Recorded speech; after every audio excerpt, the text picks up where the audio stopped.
சங்கதிர சொந்தங்கள் அனைவருக்கும் வணக்கம். இது சங்கதிரன் இன்றைய முக்கிய செய்திகள். முதலில் தலைப்புச் செய்திகள். அனுர அரசில் அதிரடி, அமைச்சர் உள்ளிட்ட 2 ராஜினாமா. பிள்ளையானுக்கு சிறையில் நடப்பது என்ன? போராட்டத்தில் குதித்த ஆதரவாளர்கள். குருநாகல் ஆற்றில் மிதந்த சடலங்கள், நீராட சென்றவர்களுக்கு நடந்த விபரீதம். லிட்ரோ எரிவாயு விநியோகம் தொடர்பில் வெளியான தகவல், மக்களுக்கு மகிழ்ச்சி செய்தி. எரிபொருள் விநியோகத்தில் மீண்டும் QR முறை இன்று முதல் அமுல். கடலில் நடக்கும் கடத்தல், படகு ஒன்றில் 400 கோடி ரூபாய் ஹெரோயின் மீட்பு. செங்கலூடாக உங்கள் விளம்பரங்களை சரியான வாடிக்கையாளர்களிடம் கொண்டு சேர்க்கின்றோம். இன்று இணையுங்கள். மின்னஞ்சல் முகவரி KATHIR606@gmail.com. உங்களின் அடுத்த வெற்றிகரமான விளம்பர பயணத்தை இன்றே தொடங்குவோம்.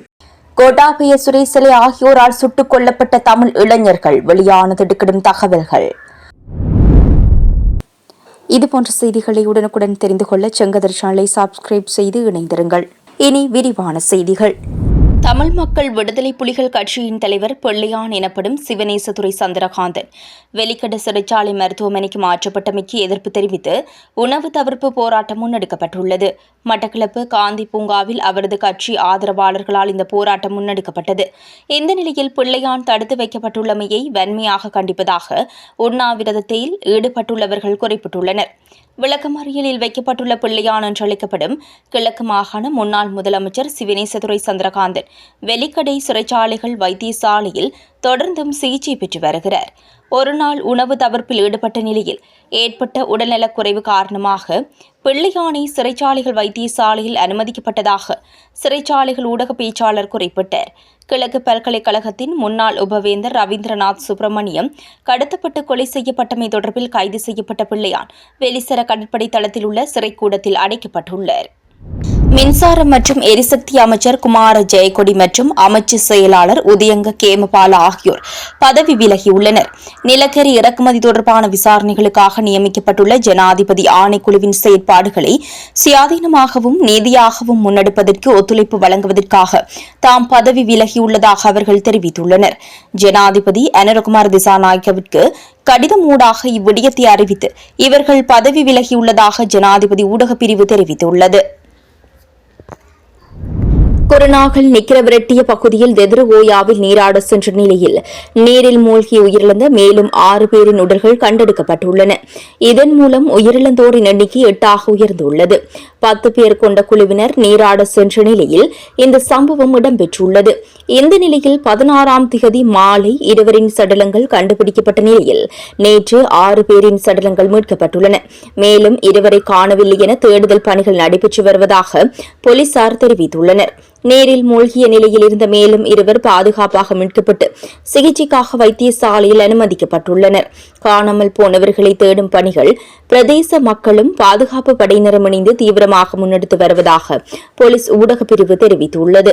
கடந்த 1 வார கால பகுதியில் நாடளாவிய ரீதியில் இடம்பெற்ற விபத்து சம்பவங்களில் 50க்கும் மேற்பட்டவர்கள் உயிரிழந்துள்ளதாக போலீசார் தெரிவித்துள்ளனர்.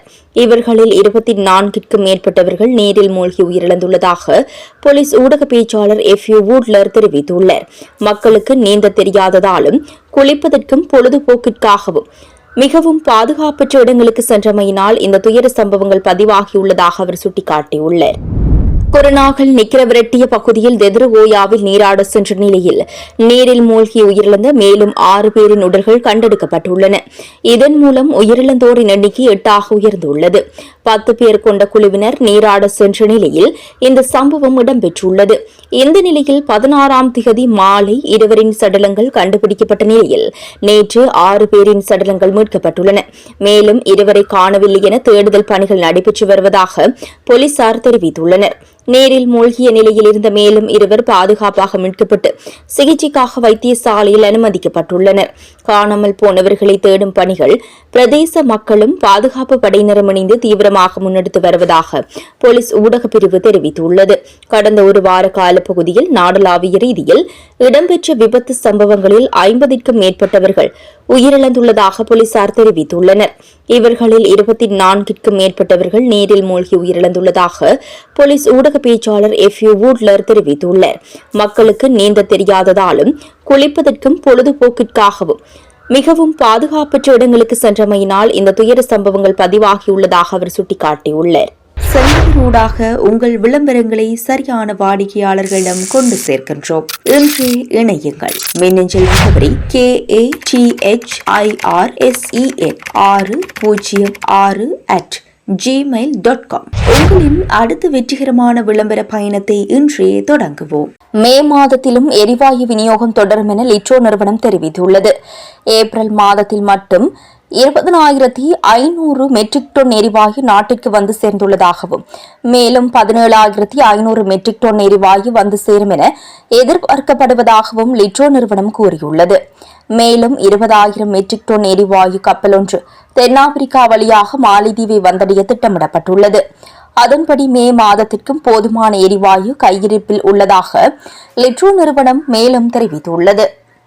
போதைப்பொருள் கடத்தப்பட்ட நிலையில் கடற்படையினரால் பொறுப்பேற்கப்பட்ட நெடுநாள் மீன்பிடி படகில் 400 கோடி ரூபாவிற்கும் அதிக பெறுமதியுடைய ஹெரோயின் போதைப்பொருள் இருப்பதாக தெரியவந்துள்ளது.